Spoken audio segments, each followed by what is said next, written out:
Part 2, the BIO-Acoustics of Mantra. Chapter 4, the Vocal Vagal Highway, Sound as Medicine. Long before neuroscience discovered the vagus nerve, yogis were using sound to deliberately change their internal state.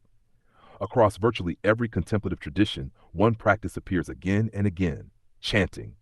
Whether it is Om, Vedic mantra, Gregorian chant, Buddhist chanting, Sufi dhikr, or simple humming, humans have intuitively discovered that vocal vibration changes consciousness. For thousands of years, this was explained through the movement of prana, purification of the nadis, and harmonization of consciousness. Modern science approaches the same phenomenon from another direction. Instead of asking how sound moves subtle energy, it asks what happens to the nervous system when we vocalize. The answer is surprisingly profound. The vagus nerve, the body's communication superhighway. The vagus nerve is the longest cranial nerve in the body. Its name comes from the Latin word vagus, meaning wandering, because it travels from the brainstem throughout the body, connecting the brain with the heart, lungs, diaphragm, vocal cords, throat, digestive organs, liver, pancreas, intestines. It serves as one of the primary communication pathways between the brain and the internal organs. Approximately 80% of its nerve fibers carry information from the body to the brain, constantly informing the brain about the body's internal condition. Rather than the brain simply telling the body what to do, the body is continually reporting back. This means that changing the state of the body can directly influence the state of the mind. One of the most effective ways to do this is through the voice. Tashed the vocal vagal connection. The muscles responsible for speaking, singing, humming, and chanting are closely connected with branches of the vagus nerve. When these muscles are rhythmically activated, they appear to influence parasympathetic regulation. This is one reason why many people instinctively hum when they are relaxed or sing when they feel joyful. It is also why parents naturally soothe infants with soft vocal sounds. The body has been using sound as a regulatory tool long before humans understood the underlying biology. Ancient yogis transformed this natural process into a deliberate practice. The four components of mantra. Although mantras vary across traditions, they generally combine four powerful physiological elements. Chanting. Repeating sounds in a steady rhythm regulates breathing, focuses attention, and reduces mental distraction. The repetition itself creates stability within the nervous system. Humming. Humming produces gentle vibration throughout the throat, face, and skull. Research suggests that humming can dramatically increase nitric oxide production within the nasal passages, potentially supporting sinus ventilation and healthy airflow. The vibration may also contribute to feelings of calm by encouraging slow, rhythmic breathing. Vibration. Every spoken sound creates mechanical vibration. Deep vowel sounds such as Om resonate through the chest and throat, while higher frequencies are felt more strongly in the mouth, nasal cavity, and skull. These vibrations stimulate sensory receptors throughout the vocal tract, providing continuous feedback to the brain. Resonance. Resonance occurs when vibrations become synchronized within the body. In yoga, resonance is considered more than simply producing sound.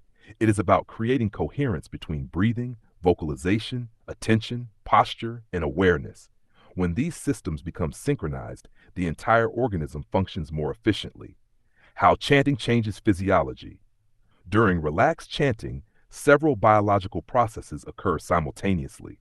Breathing naturally slows, exhalations become longer than inhalations, heart rate often decreases, muscle tension softens, attention becomes focused, emotional reactivity diminishes. These changes collectively shift the autonomic nervous system toward parasympathetic regulation. Rather than fighting stress directly, mantra creates the physiological conditions in which the body naturally relaxes.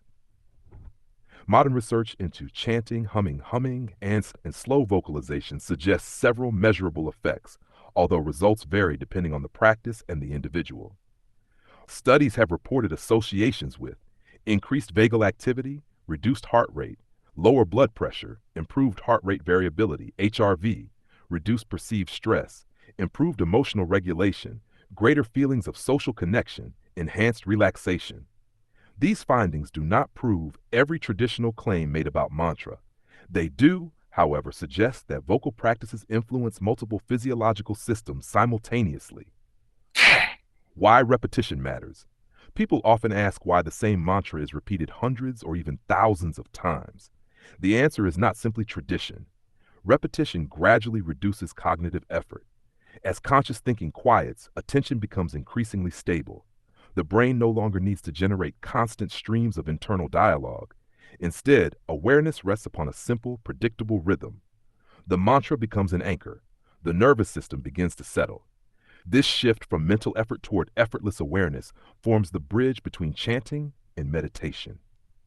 Ancient language, modern translation. The yogic explanation is beautifully simple. Mantra purifies the nadis. It steadies prana. It calms the fluctuations of the mind. Modern neuroscience describes similar observations differently. Rhythmic vocalization regulates breathing. Breathing influences vagal activity. Vagal activity influences heart rate, emotional regulation, and autonomic balance. Different language, potentially overlapping observations. Why every culture develops sacred chanting. One of the most remarkable features of human history is that nearly every civilization independently developed sacred vocal practices. Hindu mantra, Buddhist chanting, Gregorian chant, Jewish cantillation, Islamic dhikr, indigenous ceremonial song. Despite vast differences in language and theology, the physiological process remains strikingly similar. Slow breathing, rhythmic repetition, focused attention, vocal resonance. Perhaps these traditions were not merely preserving religious rituals. Perhaps they were preserving technologies for regulating the human nervous system. Practice protocol. 5-minute humming practice. Sit comfortably with an upright spine. Breathe slowly through the nose. On each exhalation, produce a soft, comfortable humming sound. Feel the vibration in your throat, face, and chest. Continue for 5 minutes without forcing the sound. When finished, sit quietly for another 2 minutes and simply observe your breathing and mental state. After practice, record. Stress level, 1 to 10. Calmness, 110. Mental clarity, 110. Ease of breathing, 110. Heart rate before and after practice, if available. Any sensations of vibration, warmth, or relaxation. Observe changes over several weeks rather than judging a single session. Safety notes. Chanting and humming should always feel comfortable and relaxed. Avoid straining your voice or forcing volume. If you experience dizziness, simply return to normal breathing and rest. Individuals with recent throat surgery, acute respiratory infections, or significant vocal cord disorders should seek appropriate medical advice before prolonged vocal practices. The goal is not to produce a perfect sound. The therapeutic value lies in steady breathing, gentle vibration, and relaxed awareness. The ancient yogis discovered that the voice is more than a tool for communication. It is an instrument capable of changing the state of the body, calming the mind, and preparing consciousness for meditation.